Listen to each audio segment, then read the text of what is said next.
Halo guys, jumpa lagi bersama WSS Masa Bercerita. Hari ini aku akan menceritakan sebuah kisah pembunuhan seorang terapis yang dibunuh oleh mantan kekasihnya sendiri. Simak terus ceritanya ya. Amy Nicole Heroic lahir di Pennsylvania pada tanggal 20 Mei 1981. Amy diadopsi saat ia masih kecil. Setelah remaja, dia bekerja sebagai model playboy dan penari latar untuk membiayai pendidikan pasca sekolah menengahnya.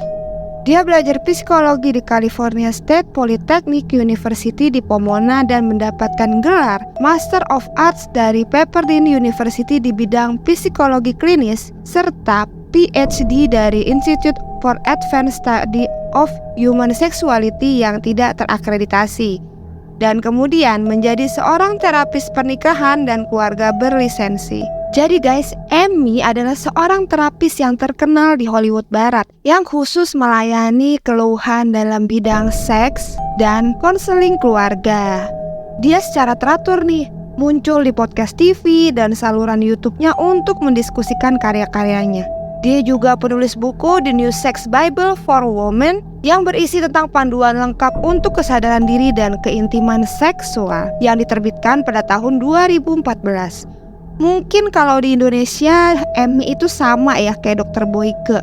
Amy saat itu tumbuh di Pennsylvania dan kemudian pindah ke Los Angeles. Nah, disitulah ia bertemu dengan seorang pria bernama Garrett Purehouse di awal tahun 2010. Mereka yang menemukan kecocokan akhirnya nih jadian guys. Awalnya hubungan mereka tuh tampak normal, namun lama-kelamaan perilakunya Garrett nih mulai mengganggu guys. Garrett mulai bertindak obsesif dan posesif terhadap Amy. Dia juga sering bertindak kasar kepada Amy. Seiring berjalannya waktu, Amy yang sudah merasa dirinya mulai terancam dengan adanya Garrett, pada tahun 2012, Amy mengajukan perintah penahanan terhadap Garrett dengan klaim bahwa Garrett telah mencekiknya, mendorongnya, menendangnya, dan membenturkan kepalanya ke tanah berkali-kali.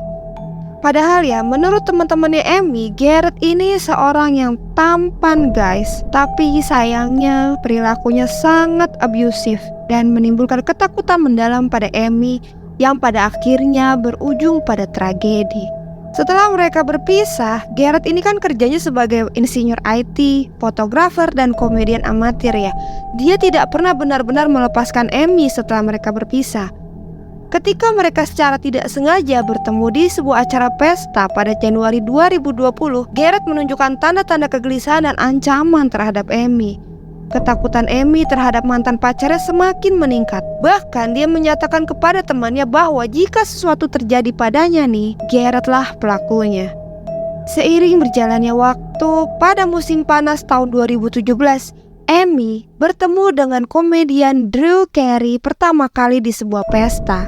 Saat itu Drew memposting foto mereka bersama di Instagram dengan keterangan wajah seorang pemenang lotre. Dalam setahun hubungan mereka, akhirnya Drew Carey melamarnya dan mereka akhirnya bertunangan. Tapi sayangnya guys, pertunangan itu tidak bertahan lama. Pertunangan itu akhirnya dibatalkan pada tahun 2018 dan perpisahan mereka dilaporkan sebagai perpisahan yang baik-baik saja dan damai. Mereka tetap berteman baik dan menjalani hubungan sebagai kakak dan adik. Pada bulan Januari 2020, Amy menghadiri sebuah konferensi pers dan acara penghargaan. Saat mereka hendak memasuki acara tersebut dan berjalan di karpet merah, Amy melihat Garrett yang sedang bertugas sebagai fotografer pada malam itu. Nah, saat si Amy sedang berjalan di red carpet nih, Garrett langsung buru-buru nyamperin Amy dan mencoba menarik perhatiannya Amy. Cuman Amy mengabaikannya begitu saja. Tapi makin lama dia berjalan meninggalkan karpet tersebut, Garrett terus mengikutinya dan dia mulai membuat keributan guys. Jadi dia mulai melambai-lambaikan tangannya kepada Amy sambil berteriak kepadanya, "Kamu adalah orang yang munafik. Kamu menghancurkan hatiku. Kamu juga menghancurkan hidupku." Seketika kemudian dia mulai membacakan pesan-pesan teks yang pernah dikirim Amy kepadanya bertahun-tahun lalu. Pesan-pesan teks dari tahun 2012 guys, di depan banyak orang. Ih, sakit jiwa ya nih orang. Gak malu apa ya?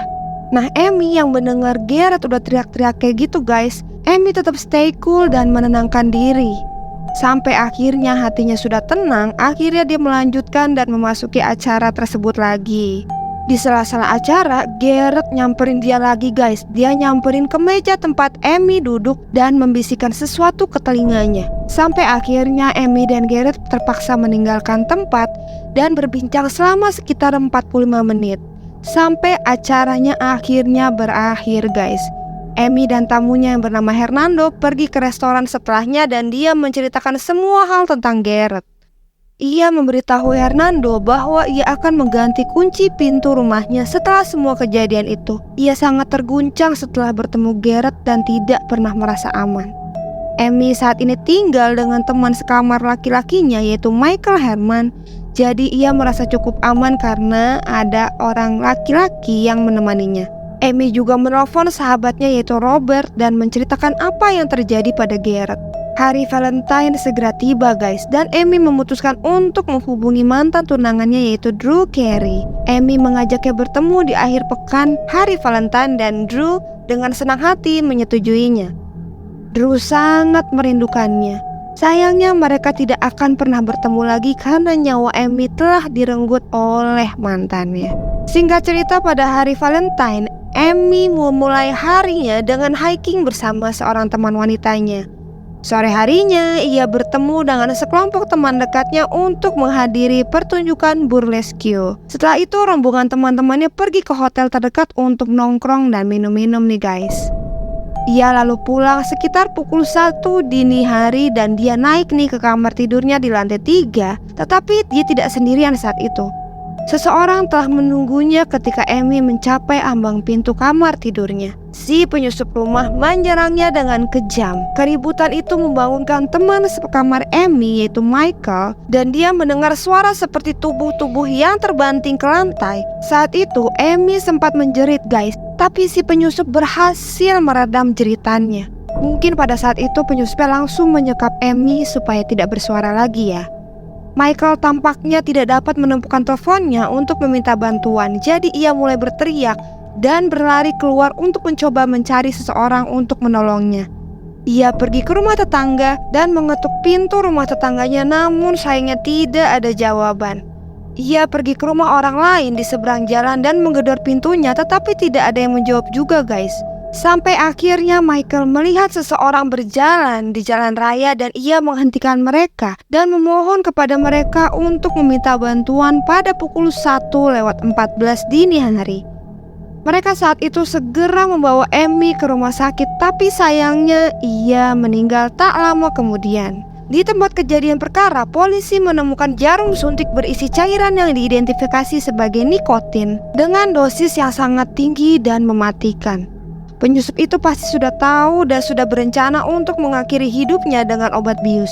Tetapi Amy melawan dengan keras sehingga hal itu tidak pernah terjadi.